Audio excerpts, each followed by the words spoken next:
So let's see and do some analysis for our experiment and see.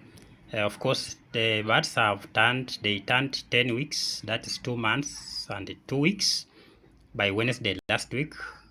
And so it's good we analyze and see how the birds has been performing in terms of weight gain and the other cost of production with regard to feeds and other costs. So this is the weights that we took at day one when the chicks arrived. That was on 31st of December 2025 when the chicks arrived.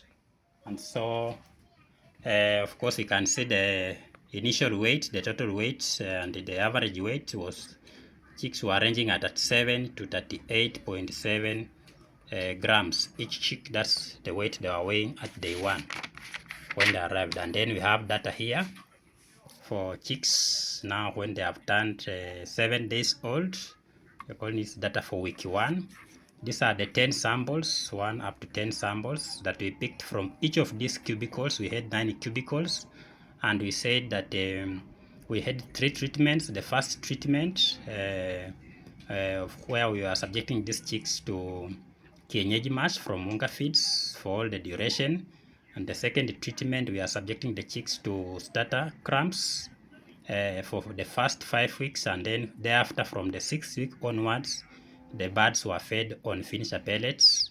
And then the third treatment, we are subjecting these birds to chicky mash for the first 5 weeks, and then from the 6th week onward, the chicks were fed on growers mash. So each treatment was replicated 3 times, or it was repeated 3 times.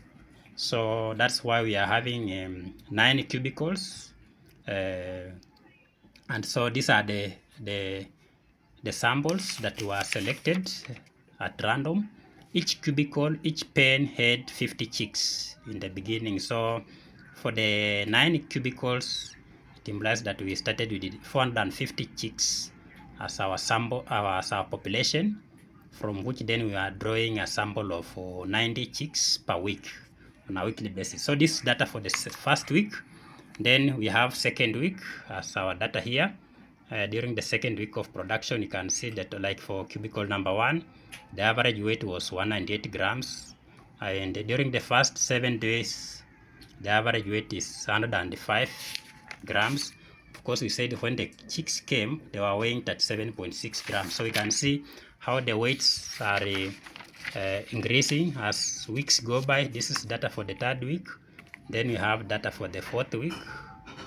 And then we have here data for 5th week. And then data for 6th week. And then, of course, during this data collection, you're also collecting data for mortalities and then amount of feeds that were used during that particular week. So, and this is just important so that then as we compute our other parameters like feed conversion ratio, we are quite aware of what is happening per cubicle. This is data for week 7.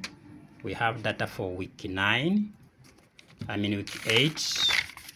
Then this is data for week 9. And then, of course, finally data for week 10, which was taken on 11th of March 2026. So again, each data we are having the minimum weight, maximum weight, of course, the software will compute for us the average and the total weights.